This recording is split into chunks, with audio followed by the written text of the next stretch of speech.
आप सभी को अन्नपूर्णा जयंती की हार्दिक शुभकामनाएं।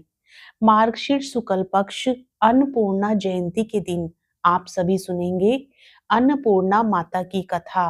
मित्रों, अन्नपूर्णा माता की कथा को पूर्ण श्रद्धा और विश्वास के साथ सुनने से माता अन्नपूर्णा आपके घर में धन अन्न के भंडारे भरती हैं और सुख सौभाग्य की प्राप्ति होती है। तो आइए पूर्ण श्रद्धा भाव के साथ मार्गशीर्ष पूर्णिमा व्रत कथा का श्रवण करते हैं। प्रेम से बोलिए अन्नपूर्णा माता की जय। एक समय की बात है, काशी निवासी धनंजय की पत्नी का नाम सुलक्षणा था। उसे अन्य सभी सुख प्राप्त थे, केवल निर्धनता ही उसके दुख का एकमात्र कारण थी। यह दुख उसे हर समय सताता रहता था। एक दिन सुलक्षणा पति से बोली, स्वामी आप कुछ उगम करो तो काम चले, इस प्रकार कब तक काम चलेगा। सुलक्षणा की बात धनंजय के मन में बैठ गई और वह उसी दिन विश्वनाथ शंकर जी को प्रसन्न करने के लिए बैठ गया और कहने लगा, हे देवादिदेव विश्वेश्वर, मुझे पूजा पाठ कुछ आता नहीं है, केवल आपके भरोसे बैठा हूं। इतनी विनती करके वह 2-3 दिन भूखा प्यासा बैठा रहा। यह देखकर भगवान शंकर ने उसके कान में अन्नपूर्णा अन्नपूर्णा अन्नपूर्णा इस प्रकार 3 बार कहा। यह कौन है, क्या कह गया।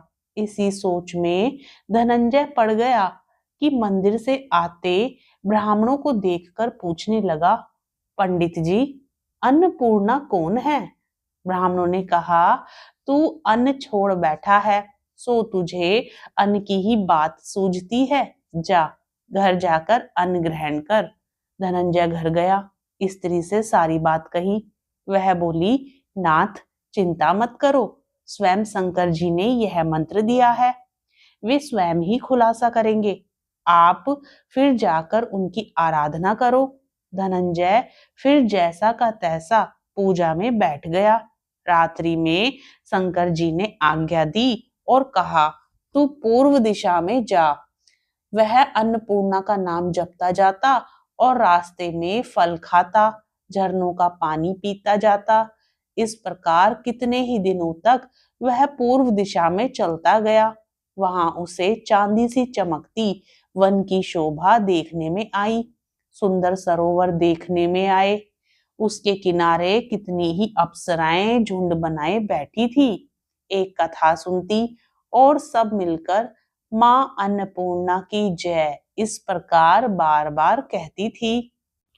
यह अघन अर्थात मार्गशीर्ष मास की उजेली रात्रि थी, यानी आज पूर्णिमा का दिन था और आज से ही व्रत का आरंभ था।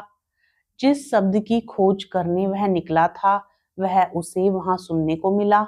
धनंजय ने उनके पास जाकर पूछा, हे देवियों, आप यह क्या करती हो। उन सब ने कहा, हम सब मां अन्नपूर्णा का व्रत करती हैं। धनंजय ने पूछा, व्रत पूजा करने से क्या होता है, यह किसी ने किया भी है, इसे कब किया जाए, कैसा व्रत है, मैं और कैसी विधि है, मुझसे भी विस्तार से बताओ। वे कहने लगी, इस व्रत को सब कोई कर सकते हैं। 21 दिन तक के लिए 21 गांठ का सूत लेना चाहिए।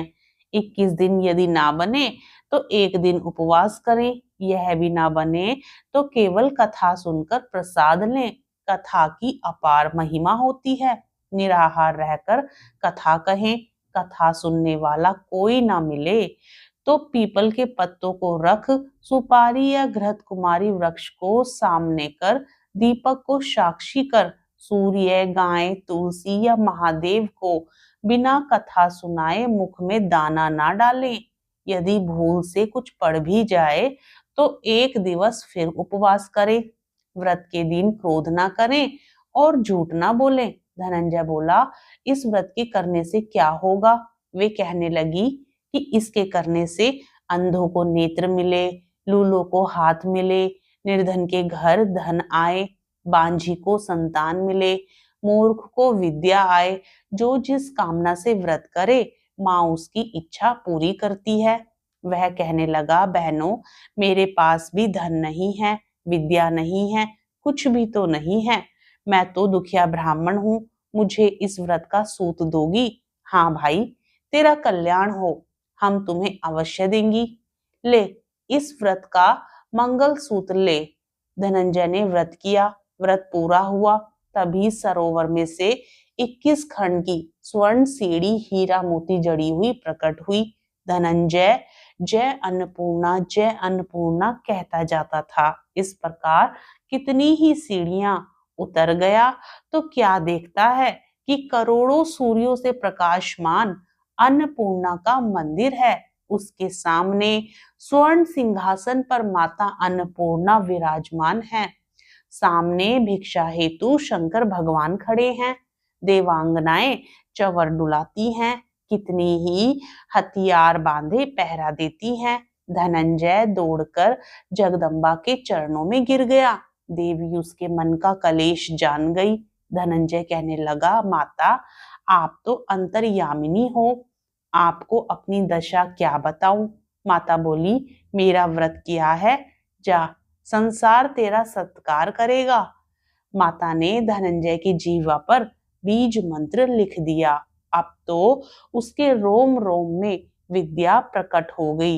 इतने में क्या देखता है कि वह काशी विश्वनाथ के मंदिर में खड़ा है। माँ का वरदान लेकर धनंजय अपने घर आया और उसने अपनी पत्नी सुलक्षणा से सारी बातें कही। माताजी की कृपा से धनंजय के घर में संपत्ति उमड़ने लगी। छोटा सा घर बहुत बड़ा हो गया। जैसे शहद के छत्ते में मक्खियां जमा होती हैं, उसी प्रकार अनेक संबंधी, सगे संबंधी, रिश्तेदार, मित्र सभी उसके घर आने लगे और आकर उसकी बढ़ाई करने लगे। कहने लगे, इतना धन, इतना बड़ा घर, सुंदर संतान नहीं तो इस कमाई का भोग कौन करेगा? सुलक्षणा से संतान नहीं है, इसलिए तुम दूसरा विवाह करो। अनिच्छा होते हुए भी धनंजय को दूसरा विवाह करना पड़ा और सती सुलक्षणा को सोत का दुख उठाना पड़ा। इस प्रकार दिन बीतते गए। अघन मास आया। नए बंधन से बंधे पति से सुलक्षणा ने कहा कि हम व्रत के प्रभाव से सुखी हुए हैं, इस कारण यह व्रत हमें छोड़ना नहीं चाहिए। यह माताजी का प्रताप है जो हम इतने संपन्न और सुखी हैं। सुलक्षणा की बात सुन धनंजय उसके यहाँ आया और व्रत में बैठ गया। नई बहू को इस व्रत की खबर नहीं थी। वह धनंजय के आने की राह देख रही थी। दिन बीतते गए और व्रत पूर्ण होने में 3 दिवस बाकी थे कि नई बहू को खबर पड़ी। उसके मन में ईर्ष्या की ज्वाला दहकने लगी थी। सुलक्षणा के घर आ पहुंची और उसने वहां भगदड़ मचा दी। वह धनंजय को अपने साथ ले गई। नए घर में धनंजय को थोड़ी देर के लिए निद्रा ने आ दबाया। इसी समय नई बहू ने उसका व्रत का सूत तोड़कर आग में फेंक दिया। अब तो माताजी का कोप जाग गया। घर में अकस्मात आग लग गई। सब कुछ जलकर खाक हो गया। सुलक्षणा जान गई और पति को फिर अपने घर ले आई। नई बहू रूठकर पिता के घर जा बैठी। पति को परमेश्वर मानने वाली सुलक्षणा बोली, नाथ, घबराना नहीं, माताजी की कृपा अलौकिक है। पुत्र कपूत हो सकता है पर माता कुमाता नहीं होती। अब आप श्रद्धा और भक्ति से आराधना शुरू करो, वे जरूर हमारा कल्याण करेंगी। धनंजय फिर माता के पीछे पड़ गया। फिर वही सरोवर, सीढ़ी प्रकट हुई, उसमें माँ अन्नपूर्णा कहकर वह उतर गया। वहां जा माताजी के चरणों में रुदन करने लगा। माता प्रसन्न हो गई। अन्नपूर्णा माता प्रसन्न होकर बोली, यह मेरी स्वर्ण की मूर्ति ले, उसकी पूजा करना, तू फिर सुखी हो जाएगा। जा, तुझे मेरा आशीर्वाद है। तेरी स्त्री सुलक्षणा ने श्रद्धा से मेरा व्रत किया है, उसे मैंने पुत्र दिया है। धनंजय ने आंखें खोली तो खुद को काशी विश्वनाथ के मंदिर में खड़ा पाया। वहां से फिर उसी प्रकार घर को आया। इधर सुलक्षणा के दिन चढ़े और महीने पूरे होते ही पुत्र का जन्म हुआ। गांव में आश्चर्य की लहर दौड़ गई। इस प्रकार उसी गांव के निसंतान सेठ के पुत्र होने पर उसने माता अन्नपूर्णा का मंदिर बनवा दिया। उसमें माताजी धूमधाम से पधारी, यज्ञ किया और धनंजय को मंदिर के आचार्य का पद दे दिया। जीविका के लिए मंदिर की दक्षिणा और रहने के लिए बड़ा ही सुंदर सा भवन दिया। धनंजय स्त्री पुत्र सहित वहां रहने लगा। माताजी के चढ़ावे में भरपूर आमदनी होने लगी। उधर नई बहू के पिता के घर डाका पड़ा, सब लुट गया। वे भीख मांग कर पेट भरने लगे। सुलक्षणा ने यह सुना तो उन्हें बुलावा भेजा और उन्हें अलग घर में रख लिया और उनके अन्न वस्त्र का प्रबंध भी कर दिया। सुलक्षणा काफी दयालु थी। इस प्रकार धनंजय, सुलक्षणा और उसका पुत्र माताजी की कृपा से आनंद से रहने लगे। माताजी ने जैसे इनके भंडारे भरे, वैसे कथा सुनते, कहते, हुंकारा भरते सभी के घर में अन्न धन के भंडारे भरना। प्रेम से बोलिए अन्नपूर्णा माता की जय। बारंबार प्रणाम मैया, बारंबार प्रणाम। जो नहीं ध्यावे तुम्हें अंबिके, कहाँ उसे विश्राम। अन्नपूर्णा देवी नाम तिहारो, लेत होत सब काम। बारंबार प्रणाम मैया, बारंबार प्रणाम। प्रलय युगांतर और जन्मांतर कालांतर तक नाम। सुर सुरों की रचना करती, कहाँ कृष्ण कहाँ राम। बारंबार प्रणाम मैया, बारंबार प्रणाम। चूमहि चरण चतुर चतुरानन, चारु चक्रधर श्याम। चंद्रचूड़ चंद्रानन, चाकर शोभा लखी ललाम। बारंबार प्रणाम मैया, बारंबार प्रणाम। देवी देव दयनीय दशा में, दया दया तब नाम। त्राहि त्राहि शरणागत वत्सल, शरण रूप तब धाम। बारंबार प्रणाम मैया, बारंबार प्रणाम। श्रीं ह्रीं श्रद्धा श्री ए विद्या, श्री क्लीं कमला काम। कांति भ्रांति मई कांति, शांति मई वरदेतु निष्काम।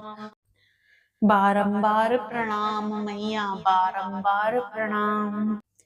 प्रेम से बोलिए अन्नपूर्णा माता की जय। आज का यह वीडियो आपको पसंद आए तो प्लीज वीडियो को लाइक करके चैनल को जरूर सब्सक्राइब कर लें।